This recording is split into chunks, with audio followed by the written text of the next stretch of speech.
We remain steadfast in our commitment in delivering local news that matters. Stories that inspire. Enriching the lives of Filipinos in the Philippines and across the globe. This is your GMA Regional TV. Buong puso para sa Pilipino. Narito na ang mga pinakamalalaking balita ngayong Huwebes. 2 katao patay sa magkahiwalay na aksidente sa Batangas. Welder patay matapos umanong makuryente sa pinagtatrabahuhang talyer. Oplan biyaheng ayos Semana Santa 2024 ng Toll Regulatory Board o TRB kasado na. TRB tiniyak na walang taas singil sa toll fee. Mga timbangan sa Lipa City Public Market, sorpresang inspeksyon ng Market Division. At anti-cheating headgear ng mga estudyante habang nag-e-exam sa Lubo, Batangas, kinagiliwan ng netizens.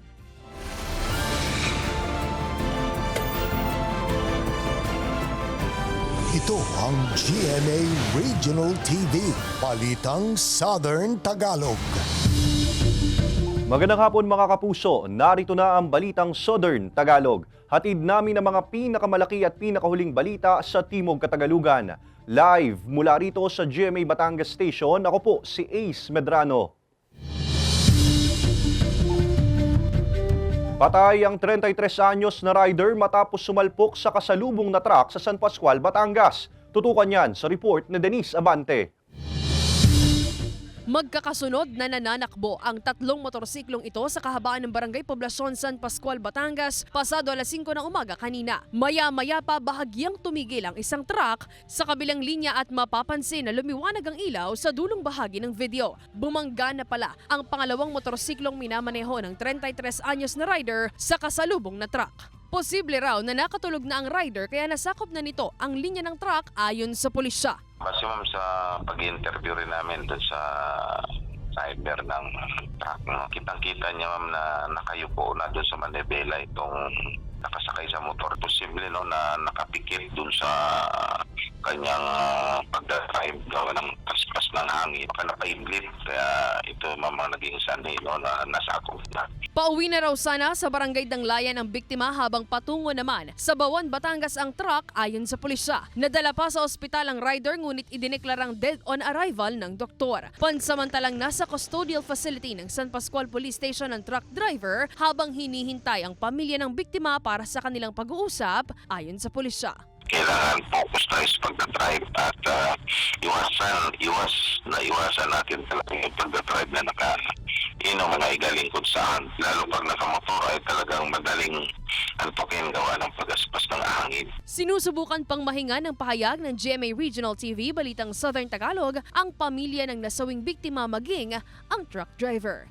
Kasama si J. R. Manjares, Denise Abante, Balitang Southern Tagalog. Pasado na ang Oplan biyaheng ayos Semana Santa 2024 ng Toll Regulatory Board o TRB. Tiniyak din nila na walang taas singil sa toll fee. Para sa detalye, makakasama natin live si Paul Hernandez. Paul?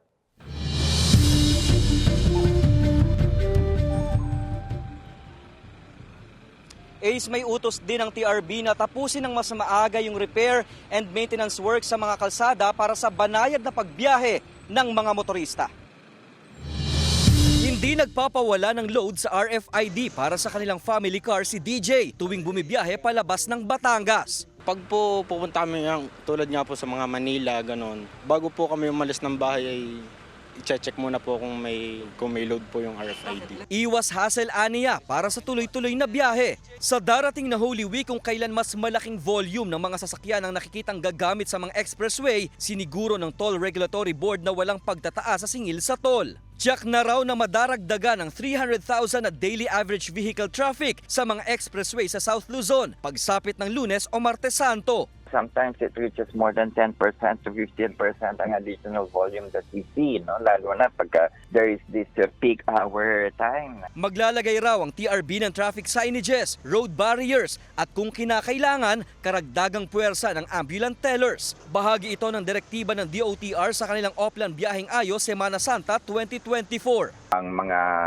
tauhan po ng toll operators natin, particularly itong mga patrollers, traffic enforcers, medical personnel, emergency services, pati na po yung mga toll tellers na kinakailangan dagdagan, no, upang matugunan ng anumang pagbagsak ng mga motorista. Inaatasan na rin na tapusin na agad ang mga repair at maintenance work sa mga kalsada. Naka-standby ang patrol officers at bawal na mag-leave. Bukas din ang lahat ng lane sa toll gates para sa mas mabilis na pagseserbisyo sa mga motorista. Ace, para sa mga motorista natin dyan, payo ng TRB, planuhin ng mas maaga ang paglalakbay para maiwasan ang matinding traffic. Ace. Maraming salamat, Paul Hernandez. Sorpresang ininspeksyon ng Market Division ng mga timbangan sa Lipa City Public Market upang matiyak na walang nanlalamang na mga tindera. Alamin yan sa report ni Denise Abante. Dala ang 2 kilong standard weight sample o panimbang, sinuyod ng ilang market inspector ang wet section sa Lipa City Public Market. Dahan-dahang inilalagay ang panimbang at tinitingnan kung tama ang sukat ng timbangan. Bagamat sa social media idinadaan ng ilang mga mamimili ang reklamo at hindi personal mismo sa kanilang tanggapan, minabuti pa rin nilang isagawa ang Operation Timbangan. Kaya po namin kinakalibrate ito para masiguro na halos lahat ng mamimili ay makabili ng ayos at hindi po madaya kasi narinig po natin na may dinadaya. Pero oras na po kayo dinaya, lumapit po kayo sa amin at makakasiguro kayo na kami ay gagawa ng paraan upang makauwi kayo ng maayos at maayos po natin yung sinasabi nyo na kulang sa timbang. Pabor naman daw ang tendero ng isda na si Edwin sa isinasagawang inspeksyon at monitoring ng mga market inspectors. Tinitiyak din naman daw niya sa kanyang mga mamimili na tama ang timbang ng kanyang mga ibinibentang isdang tilapia. Ayos naman, para makita naman nila mamimili yung tamang timbang. Kaya po madami suki dahil po tama po ang timbang namin ang binibigay. Ayon sa pamunuan ng pamilihan, hindi talaga sila nagbibigay ng abiso sa mga tindera kapag magsasagawa ng inspeksyon para malaman kung may ilan talagang nandaraya sa mga mamimili. Medyo alam niyo, pag dumadating kami, medyo listo na sila pero hindi ko rin masasabi kasi may kanya-kanya tayong pananaw. Sila naghahanap buhay pero yung iba, sa tingin ko, gumagawa ng hindi maganda. Minsan na raw naranasan ni Jojo ang umano'y pandaraya sa timbang ng nabiling isda, kaya pabor at mainam daw kung laging minomonitor ang mga timbangan ng mga tindera. Siyempre, pag tama yung timbang, mas kumbaga nakukuha mo yung value ng pera na dapat makuha mo talaga. Sa akin, sana magbago na sila. Sana kasi dapat fair sila dun sa mga mamimili. Minsan, nararanasan ko pero kasi namimili rin ako eh. Pagka tingin ko medyo hindi okay yung timbangan, lumilipat ako sa iba. Paulit-ulit na paalala ng pamunuan ng pamilihan na huwag idaan sa social media ang kanilang reklamo. Doon po sa ating mga mamimili, pinararating ko po sa inyo, huwag po kayong matakot magsumbong sa amin. Kami po ay handang tumulong sa inyo. Andito po kami para ayusin yung problema na dapat po nating ayusin na sa ganun maging maayos po ang inyong pamimili. Samantala, nananatili namang mababa ang presyo ng mga isdang pumapalo sa 140 pesos hanggang 240 pesos kada kilo. Kasama si J. Armanjares, Denise Abante, Balitang Southern Tagalog. Nasa mahigit 70 probinsya sa bansa ang posibleng makaramdam ng epekto ng El Nino ayon sa Task Force El Nino. Sa kasalukuyan, nasa 67 probinsya na ang apektado at nasa 6 na probinsya ang nasa ilalim ng state of calamity. Kabilang na mga bayan ng Mansalay at Bulalakaw sa Oriental Mindoro at mga bayan ng Luok, Magsaysay at San Jose sa probinsya ng Occidental Mindoro. Kabilang din sa isinailalim sa state of calamity ang Zamboanga City. Ayon sa Department of Agriculture, nasa 1.75 billion pesos na ang naitalang pinsala ng El Nino sa agrikultura.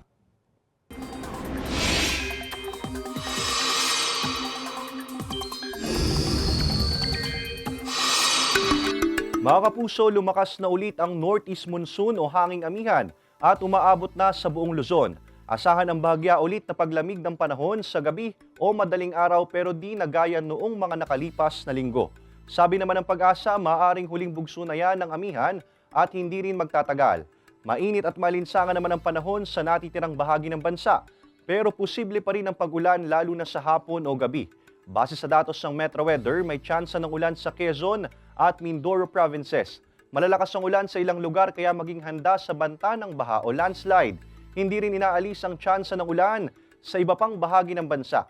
Dahil pa rin sa amihan, magiging maalon at delikado pa rin pumalaot sa Northern Luzon gaya ng Ilocos Norte, Batanes, Cagayan kasama ang Babuyan Islands at Isabela.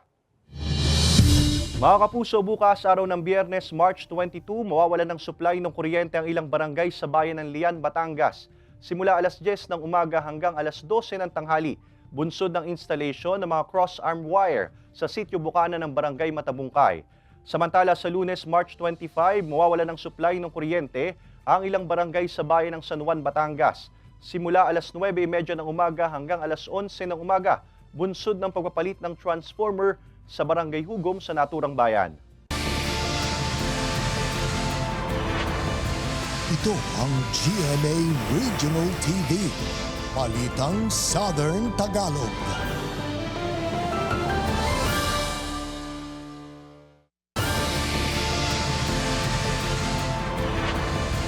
Ito ang GMA Regional TV, Balitang Southern Tagalog. Patay ang 33 anyos na welder matapos umanong makuryente sa pinagtatrabahuang talyer sa Rosario, Batangas. Ang detalye sa report ni Denise Abante. Nasawi ang 33 anyos na welder na tubong mataas na kahoy, Batangas matapos makuryente habang nagtatrabaho sa isang talyer sa Rosario, Batangas alas 9 ng umaga kahapon. Sa investigasyon ng pulisya, posibleng ang gamit nitong grinder ang dahilan ng pagkakakuryente nito. Po yung ginamit niyang tools, yung grinder po, nagkameron po siya ng defective, ng malfunction po. Tapos po yung mga wire niya, medyo po hindi na rin po safety kung ano. At yun naman pong grinder niya ay personal na gamit po niya, na kuryente po. Yun din po ang findings po ng hospital. Nadala pa sa ospital ang biktima ngunit idineklarang dead on arrival ng doktor. Sa ngayon, naiuwi na raw ang mga labi ng biktima sa kanilang tahanan sa mataas na kahoy. Sinisika pa ng GMA Regional TV Balitang Southern Tagalog na makuhanan ng pahayag ang pamilya ng biktima hinggil sa insidente, maging ang may-ari ng talyer na ayon sa pulisya ay nagbigay na ng tulong pinansyal sa kaanak ng nasawi. Palagi po nating i-check po yung ating mga gamitin, lalo na po sa pag mga ganong trabaho. Everyday, before, after, i-check po natin ang maayos po para po hindi po tayo magkameron ng ganong aksidente po. Kasama si J. Arman Hares, Denise Abante, Balitang Southern Tagalog. Target ng Philippine Coast Guard ang zero maritime incident sa paggunita ng mahal na araw. Ipatutupad din ang no-leave policy sa mga tauhan ng mga pantalan dahil sa inaasahang dagsa ng mga biyahero. Alamin yan sa report ni Paul Hernandez. Simula March 23, 2024, itataas heightened alert status ng PCG Southern Tagalog ang kanilang hanay bilang pagtugon at pagpapaigting ng seaborne patrol at safety measures sa mga katubigan sa rehiyon. Target ng Philippine Coast Guard ang zero maritime incident sa paggunita ng Semana Santa. May Sea Marshals at karagdagang K9 units na magbabantay sa pantalan sa Batangas. Also our K9, there will be additional augmentation of K9 personnel here and their detection dogs para talagang mapaigting natin ang seguridad. Sa utos ni Philippine Ports Authority General Manager J. Santiago, iiral ang no-leave policy sa mga tauhan sa mga pier sa susunod na linggo. Monday hanggang Easter Sunday, ano? So makakaasa kayo na yung mga kawani ng PPA ay makikita natin at patuloy na magseserbisyo sa mga pantalan. Kasama pa ang ibang ahensya ng pamahalaan sa pagtutok sa seguridad ng mga magsisiuwian sa kani-kanilang probinsya sa mahal na araw. Deklarado ng Office of Civil Defense o OCD Calabarzon ng Blue Alert status. Nangangahulugan at tuloy lang ang koordinasyon nila sa mga local government unit at iba't ibang sangay ng pamahalaan sa rehiyon. There's nothing to worry pero it's more of we are all on a little bit of a higher alert. Especially na we're expected this Holy Week na mag-uuwian ang mga tao sa probinsya po. Ipinapayong planuhing mabuti ang pagbabakasyon at dalhin ang mga mahalagang gamit sa pagbiyahe para iwas hassle. Kung magmamaneho, tiyaking nasa kondisyon ng ibibiyaheng sasakyan pati na rin ang sarili. Kasama si Kel Ravaca, Paul Hernandez, Balitang Southern Tagalog. Isang mananaya mula sa Lucena City, Quezon ang maswerteng nakasungkit ng mahigit 23 million pesos na jackpot prize sa Mega Lotto 645 draw kagabi, March 20. Ang kanyang winning combinations ay 8, 7, 16, 17, 11 at 37. At batay sa umiiral na train law, may 20% tax ang lahat ng papremyong lagpas sa 10 piso ang halaga. Kailangan lang dalhin ang lotto winning ticket at 2 valid IDs. May 1 taon ang mananaya para i-claim ang kanyang napanalunan. At kung sakaling hindi ito makiklaim, mapupunta sa charity o kawang-gawa ang premyo.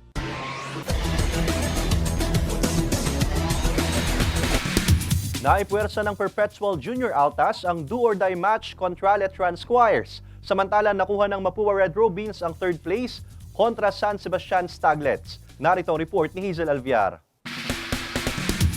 23 points at 10 rebounds ang na-score ni Jan Pagulayan ng Perpetual Junior Altas sa Game 2 ng NCAA Season 99 Juniors Basketball na ginanap kahapon. Nagrehistro naman ng 19 points si Amel Asido dahilan para persahin sa do-or-die match ang Letran Squires. Nagtapos ang kanilang bakbakan sa score na 91-90.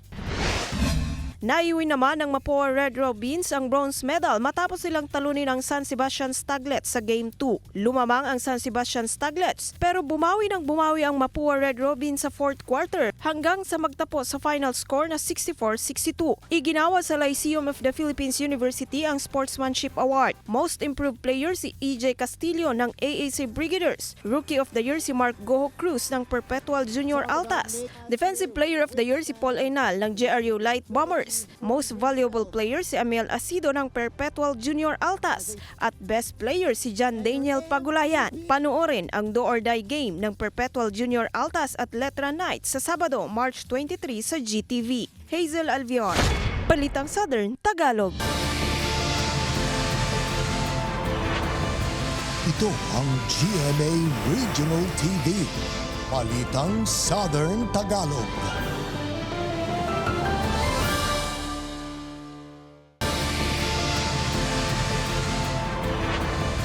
Ito ang GMA Regional TV.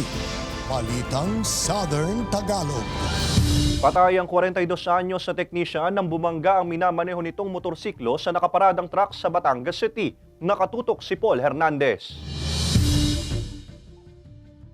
Nakatigil lang sa gilid ng bypass road sakop ng Barangay Dalig sa Batangas City ang dump truck na ito nang bigla umanong sumalpok ang motorsiklong ito sa hulihang bahagi ng truck. Sa lakas ng pagkakabangga, wasak ang unahan ng motorsiklo. Idineklarang dead on arrival sa ospital ang 42 anyos na rider na nagtamo ng pinsala sa ulo na wala umanong suot na helmet. Malamang po ito ay pauwi na ng Sorosoro, Ilaya kasi po ito ay doon po ang kanyang residente. Agad naman pong dinala ito sa sa ospital kaya yun nga lang po talagang napaka-serious po nung pagkakabago. Sa report ng Batangas City Police Station, naflatan ang truck kaya nakaparada sa gilid ng kalsada. Wala raw ang driver ng truck nang mangyari ang insidente. Posibleng hindi napansin ng rider ang truck sa bypass road. Unattended po yung truck, malamang po. Dahil nga po kumukuha po siya ng pwedeng makontak na mag-vulcanize ng kanyang truck. Dahil nga madilim din sa area, ito po ay nasalpok. Ayon sa pulisya, may kasunduan na sa pagitan ng may-ari ng truck at pamilya ng nasawi. Pumirma naman po sila ng waiver na hindi na po sila maghahabol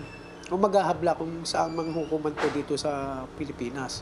Tutulungan na lamang po nung may-ari po ng truck, ng dump truck, yung pong victim at umayag naman po yung pamilya. Tumanggi munang magpa-interview sa GMA Regional TV Balitang Southern Tagalog ang pamilya ng nasawi at humiling na maisapribado muna ang kanilang pagluluksa.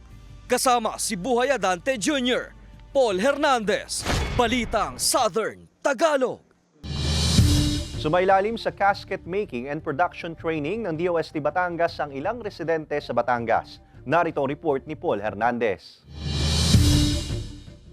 Dito sa showroom ng isang punerarya sa Batangas City, iniingatan ang mga kasket o kabaong para sa mga yumao. Karamihan daw rito galing pa sa ibang probinsya sa norte o di kaya ini-import pa nila. Merong supplier ng Pampanga, minsan may shipment din na nanggagaling din sa ibang bansa kasi may mga imported din kaming kasket. Walang kakulangan sa supply ng kabaong sa kanila ngayon, pero naranasan daw ito taong 2021 kasagsagan ng panahon ng pandemya. Noong mga panahong yun ang supply mahina.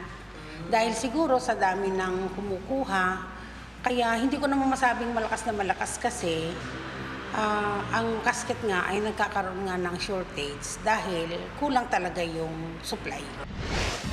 Sa Cuenca, Batangas, isang grupo ang sumailalim sa technology training ng casket production sa tulong ng Department of Science and Technology o DOST Batangas at Sustainable Livelihood Program ng DSWD. Itinuro ang casket redesign, production at pag-assemble mula sa ordinary half-glass, junior half-glass at full half-glass casket. Including na rin po dito yung marketing strategies and pricing kung paano po sila magpe-presyo ng kanila pong nagagawang casket. Para sa DOST, kung matututunan at mapag-iibayo ang mass production sa paggawa ng kabaong, hindi na raw kakailanganin pang kumuha ng mga nasa funeral business ng kabaong sa ibang lugar. Yung delivery, including po yung accessibility sa mga ganito pong casket ay mas madali na at mas mapapamura po tayo kasi nawala na po yung delivery cost. Nangangahulugan din daw ito ng karagdagang trabaho para sa residente sa komunidad. Bahagi ito ng Small Enterprise Technology Upgrading Program o setup ng DOST na mapalawak ang sakop ng maliliit na negosyo. Kasama si Kel Ravaca, Paul Hernandez, Balitang Southern Tagalog.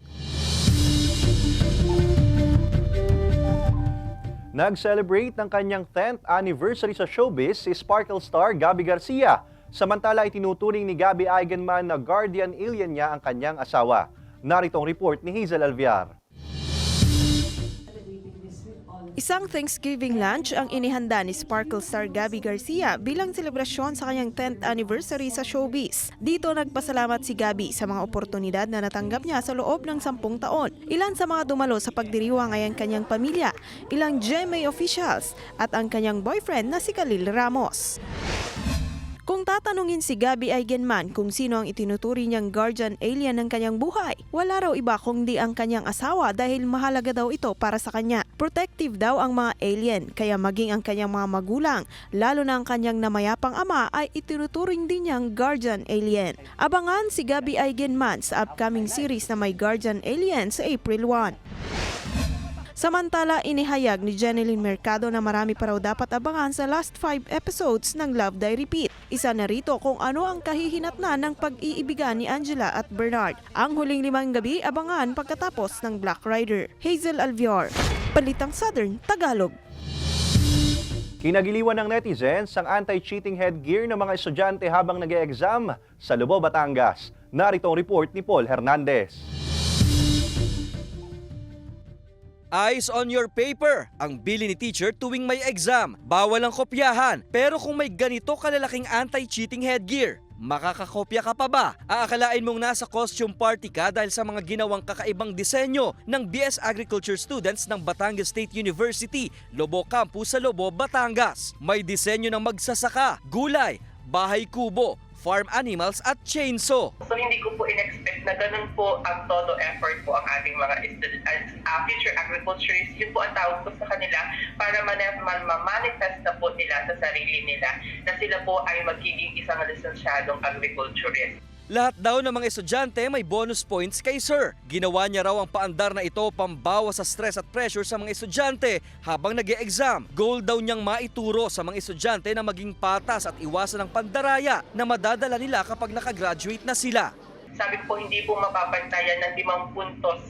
Yung kanilang yung appreciation po ng tao sa kanila, yung tuwa po na naibigay nila. And also, I really want them na ma-realize po nila din, hindi lang po nila bastang estudyante na wala pong cheat skill, wala pong cheat code sa buhay ng tao. Ang video na ito umaani na ng million views sa social media. Iba-ibang komento na rin ang paghanga at pagkatuwang ipinaabot ng mga netizen.